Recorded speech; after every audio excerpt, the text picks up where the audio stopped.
ଚାଷୀ ଭାଇମାନେ ଦେଖନ୍ତୁ କାକୁଡ଼ି ବାଡ଼ରେ କିଭଳି ଭାବରେ ମଞ୍ଚା ପଦ୍ଧତିରେ ତାର ଦିଆଯାଇଛି। ନମସ୍କାର ଚାଷୀ ଭାଇମାନେ, ଆପଣମାନଙ୍କୁ ମୋ ବନୁ ରୁରାଲ ଚ୍ୟାନେଲରେ ସ୍ୱାଗତ କରୁଛି।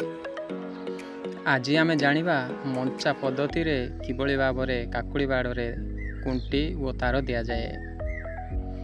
ଏଥିରେ ଗଛକୁ ଗଛ କେତେ ଦୂରତା ରହିବ ଏବଂ ଧାଡ଼ିକୁ ଧାଡ଼ି କେତେ ଦୂରତା ରହିବ, କେତେ ଓସାର ରହିବ, ସେ ବିଷୟରେ ଆମେ ଜାଣିବା। ଧାଡ଼ିକୁ ଧାଡ଼ି ଓସାରିଆ ହେଉଛି 3 ଫୁଟ ଅଧେରୁ 4 ଫୁଟ ଏବଂ ଗଛକୁ ଗଛ 2 ଫୁଟ କାକୁଡ଼ି ଗଛ ଲଗାନ୍ତୁ, ଯାହାଫଳରେ ଗଛକୁ ଗଛ ଦୂରତା ବଜାୟ ରହିବ ଏବଂ ପବନ ଚଳାଚଳ ଠିକ୍ ହେବ, ସୂର୍ଯ୍ୟ କିରଣ ବି ଠିକ୍ସେ ଗଛକୁ ବାଜିବ ଏବଂ ଗଛ 15 ଦିନ ପରେ 15ରୁ 20 ଦିନ ପରେ ଏଭଳି ଭାବରେ ବାଉଁଶ ଗୁଡ଼ାକ ନିର୍ଦ୍ଦିଷ୍ଟ ଦୂରତା ଦେଖି ବା 8ରୁ 10 ଫୁଟ ଦୂରତାରେ ଖୁଣ୍ଟିକୁ ପୋତନ୍ତୁ।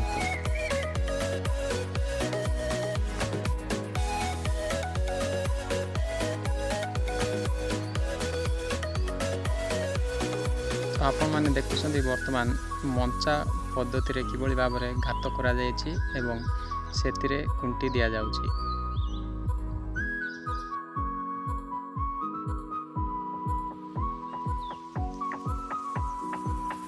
କୁଣ୍ଟି ଦିଆ ପରେ କୁଣ୍ଟିର ଚାରିକାନି ଠିକ୍ ଭାବରେ ଆମେ ମାଟିକୁ କୁଞ୍ଚି ଦେବା, ଯାହାଫଳରେ କୁଣ୍ଟି ଆଉ ଓହ୍ଲିବ ନାହିଁ କି ଏକାନି ସେକାନି ଡଳିବ ନାହିଁ।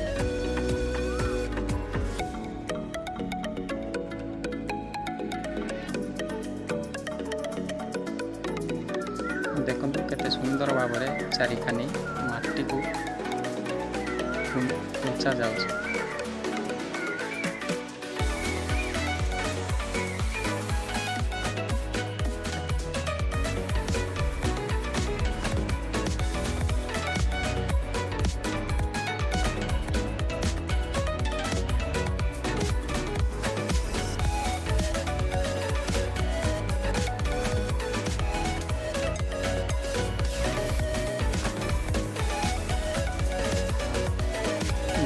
ବର୍ତ୍ତମାନ ଆମର କୁଣ୍ଟି ପୁତା ସରିଲାଣି।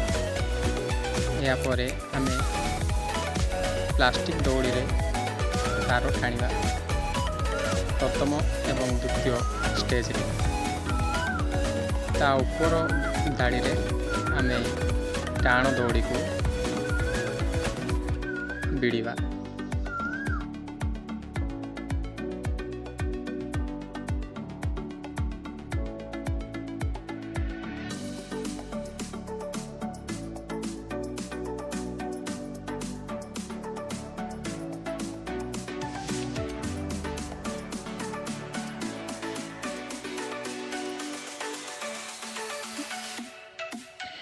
ଦେଖନ୍ତୁ ବର୍ତ୍ତମାନ ଆମେ ସୁତୁଲିରେ କିଭଳି ଭାବରେ ଏ କାନିରୁ ସେ କାନିକୁ ଟାଣୁଛେ। ଏହା ଦ୍ୱାରା ଗଛ ସେ ସୁତୁଲି ଦ୍ୱାରା ଉପରକୁ ଚଢ଼ିବ।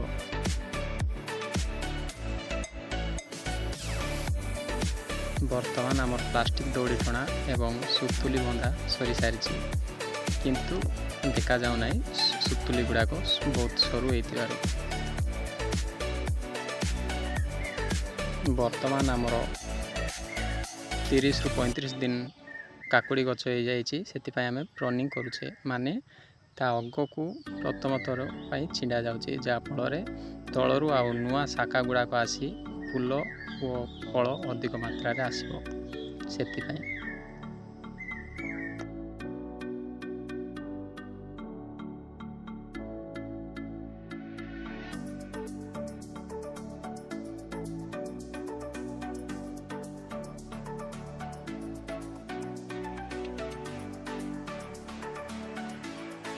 ଦେଖନ୍ତୁ ପ୍ରନିଂ ପରେ କିଭଳି ଭାବରେ ଫୁଲ, କଡ଼ ଓ ଫଳ ଆସିଛି। ବହୁତ ସୁନ୍ଦର ଫୁଲ ଓ ଫଳ ହେଇଛି। ଏଭଳି ଭାବରେ ଯଦି ଆପଣମାନେ ବି କରିବେ ତାହେଲେ ଅଧିକ ଅମଳ କାକୁଡ଼ିରୁ ପାଇପାରିବେ।